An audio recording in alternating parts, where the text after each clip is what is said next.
Assalamualaikum. My name is Komal Mushtaq and my presentation topic is critical analysis of the play Sergeant Musgrave's Dance by Johann Arden. Firstly, we will see the characters of this play. The first and the main character is Sergeant Musgrave, who is the main protagonist of the story and who had a dark motive. The other characters are the mayor, the person, the constable, Mrs. Hitchcock, Annie, Attercliffe, the bargee, who is the driver, Hurst, Sparky, and Wash. These are the characters of this play. Now, there are 3 acts in this story. First and second act has 3 scenes, and third act has 2 scenes. So now, I will give the brief synopsis of this story. This story is of Sergeant Musgrave, a British army soldier. तो ये उसी की story है और उसी के around घूमती है। तो नॉर्थ इंग्लैंड के एक विलेज में ये सोल्जर्स आ रहे हैं। हु दे आर, सार्जेंट मस्ग्रेव है और उसके कुछ साथी हैं, हर्स्ट, अटरक्लिफ एंड स्पार्की। तो वहाँ के लोग समझते हैं कि शायद ये लोग रिक्रूटिंग ऑफिसर्स हैं और न्यू ऑफिसर्स को रिक्रूट करने के लिए आए हैं। But sergeant has a dark motive और वो एक डार्क मोटिव के तहत वहाँ पे आता है। मतलब उसका एक प्लान होता है कि उसका एक फ्रेंड है, एक पार्टनर था बिली हिक्स नाम का, जिसकी डेथ हो चुकी है और वो समझता है कि शायद सिविलियंस ने ही उसे जानबूझ के मारा है। तो अपने पार्टनर की मौत का बदला लेने के लिए वहाँ पे आता है। तो ये सोल्जर्स जो हैं ये पब्लिक हाउस में ठहरते हैं और बारगी जो एक ड्राइवर है वो इनको लेके आता है और वहाँ पे इनके अराइवल का अनाउंसमेंट भी करता है। तो मिसिज़ हिचकुक जो हैं वो वहाँ की ऑनर हैं। तो मस्ग्रेव मिसिज़ हिचकुक से बिली हिक्स के बारे में पूछता है कि आप उसके बारे में क्या जानती हैं। तो फिर जो मिसिज़ हिचकुक हैं वो उसको बताती हैं that he was emotionally very close to Miss Annie. Annie से बहुत क्लोज होता है वो, even that Annie got pregnant. लेकिन फिर बिली हिक्स को आर्मी में वापस जाना होता है तो because of depression any got lost her baby. तो ये उसको स्टोरी सारी बताती हैं। तो जो मस्ग्रेव है फिर वो अपने सोल्जर्स के साथ टाउन को एक्सप्लोर करने के लिए निकल जाता है। उसका ये प्लान होता है कि पहले वो टाउन को एक्सप्लोर करेगा, लोगों के बारे में इंफॉर्मेशन इकट्ठी करेगा, उसके बाद अपने प्लान को सर अंजाम देगा। तो उसके बाद ये लोग एक चर्च यार्ड में इकट्ठे होते हैं और जो भी इनके पास इंफॉर्मेशन होती है वो एक दूसरे से शेयर करते हैं। और मस्ग्रेव के सोल्जर्स बताते हैं कि यहाँ के लोग हमसे बहुत ज़्यादा डर रहे हैं। उसके बाद मस्ग्रेव जो है वो उन पे अपना प्लान एक्सप्लोर कर देता है। वो उनको बताता है कि यहाँ पे एक डार्क मोटिव के तहत आया है कि उनका जो पार्टनर था बिली हिक्स, उसकी डेथ हो चुकी है और उसकी मौत का बदला लेने के लिए यहाँ पे ये आता है। तो वहाँ पे पब में एक पार्टी भी अरेंज की गई होती है। तो ये मस्ग्रेव जो है वो अपने दोस्तों को बताता है, सोल्जर्स को बोलता है कि आप लोग पार्टी के दौरान अलर्ट रहना। तो जब ये सारी इन्फॉर्मेशन सोल्जर्स को बता रहा होता है तो वहाँ पे बारगी आ जाता है और इनके मिशन के बारे में सारा कुछ सुन लेता है। तो जब ये लोग पार्टी में जाते हैं वहाँ पे काफ़ी ज़्यादा सोल्जर्स आए होते हैं। तो वहाँ पे एनी भी आई होती है जो कि बिली हिक्स की फ्रेंड होती है।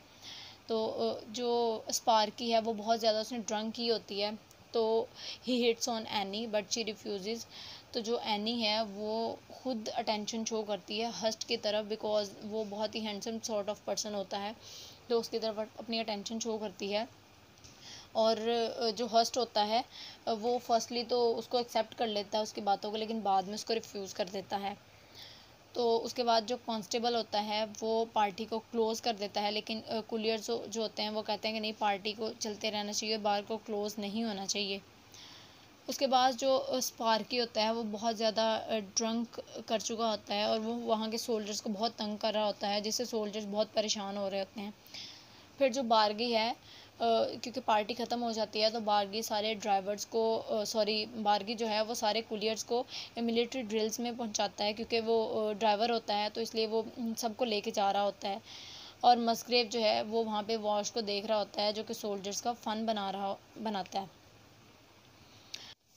और फिर हस्ट मस्ग्रेव को समझाता है कि तुम्हारा जो भी डार्क मोटिव है तुम उसको छोड़ दो और रिवेंज ना लो, क्योंकि स्पार्की की भी डेथ हो चुकी है और बिली हिक्स भी मर चुका है, तो तुम रिवेंज ना लो।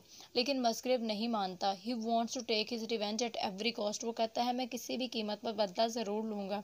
फिर वो स्टेज पर चला जाता है और लोगों को अपने प्लान के बारे में बता देता है। इन ड्रामेटिक सीक्वेंस वो बिली के स्केल्टन को भी एक्सप्लोर कर देता है, उसके बारे में भी एक्सपोज कर देता है और वो लोगों को बताता है कि वो बिली हिग्स की डेथ का बदला लेगा और 5 सिविलियंस को मारेगा।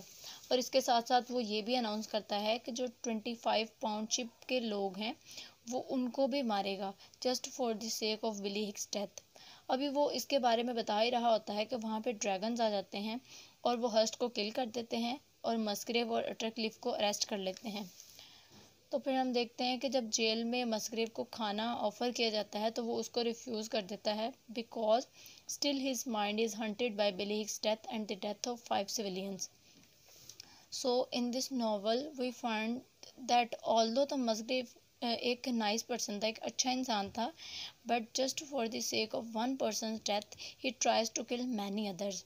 उसने वायलेंस को वायलेंस से ख़त्म करने की कोशिश की और बहुत सारे लोगों को मारने की कोशिश की।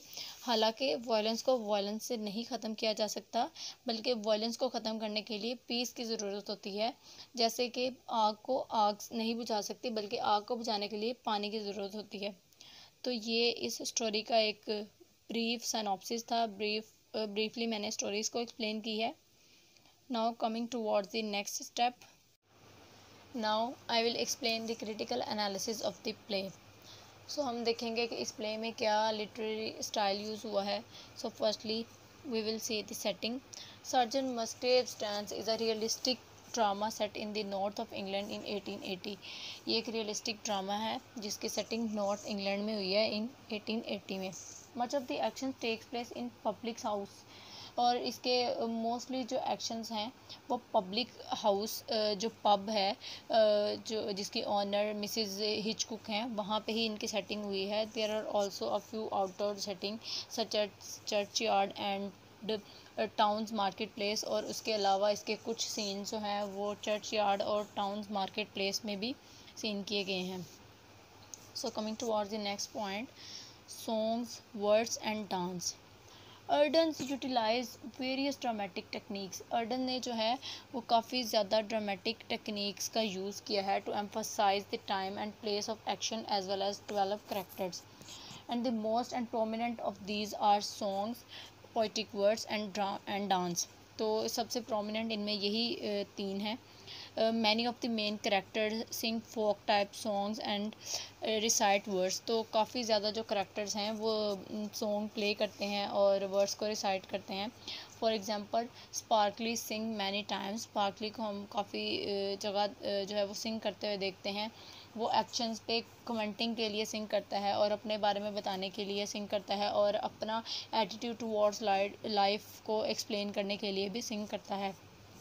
और इसके अलावा मिसिज हिचकुक, एनी एंड बार्गे जो हैं they also sing, while Walsh also colliers and Attercliffe specially at the end of the play.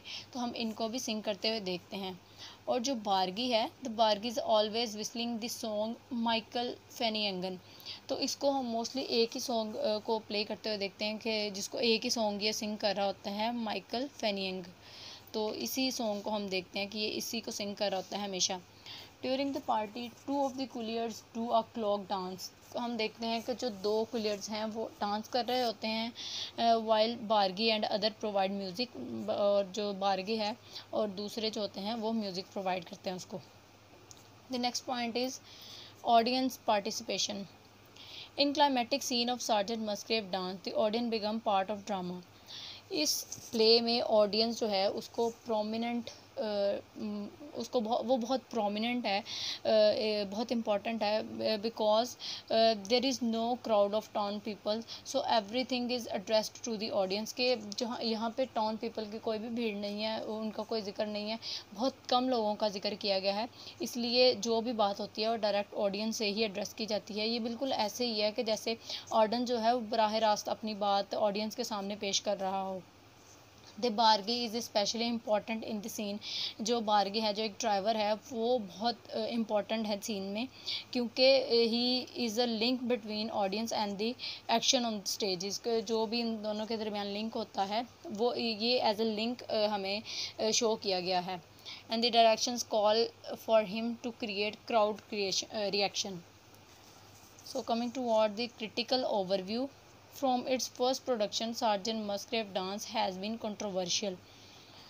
Reviewers of the initial British production found flaws with the play structure कि firstly जो British production है उन्होंने इसमें जो ये play है इसमें खामियां ही देखी। उन्होंने ये नहीं कहा कि ये प्ले बहुत अच्छा है, बल्कि फर्स्टली इसको यही इसमें खामियां तलाश की गई और खामियां को ही इसकी प्रोमिनेंट किया गया। जैसे कि हिलरी स्पर्लिंग कहते हैं, he conducted that there is no conflict. I defy anyone to explain the plot, expect perhaps as a series of expedients to stave off the grand climax until the last act. वो कहते हैं कि there is no conflict, इस play में कोई भी तनाज़ा नहीं है और मैं इजाज़त नहीं देता किसी को भी कि वो इसके प्लॉट को एक्सप्लेन करें। तो इसमें फर्स्टली खामियां ही देखी गई। Only few critics favourably assessed Arden's play, सिर्फ कुछ ही क्रिटिक्स थे जिन्होंने इसके फेवर में बात की, जैसे कि Alan Brien asserted that I have never learn a play, I have never seen a play which created its own mad obsessed their world so completely as Sergeant Musgrave's Dance. वो कहते हैं कि मैंने कोई भी ऐसा प्ले नहीं देखा कि जिसमें जो अपने आप में एक जुनून हो, पागलपन हो, बल्कि सार्जन मस्ग्रेव में है। मतलब सार्जन मस्ग्रेव के अलावा मैंने कोई भी ऐसा प्ले नहीं देखा कि जिसमें अपना एक जुनून और पागलपन हो। American critics offered mixed reviews of the drama, और जो अमेरिकन क्रिटिक्स हैं उन्होंने मिक्स्ड रिव्यूज़ दिए हैं इसके बारे में। न्यूयॉर्क टाइम्स के एस्टले खॉफमैन ने सार्जन मस्ग्रेव को एक बेहतरीन अंग्रेज़ी ड्रामे की हैसियत से सराहा और इसको बरकरार भी रखा। So I'm done with all. Hope you people understood. Thank you.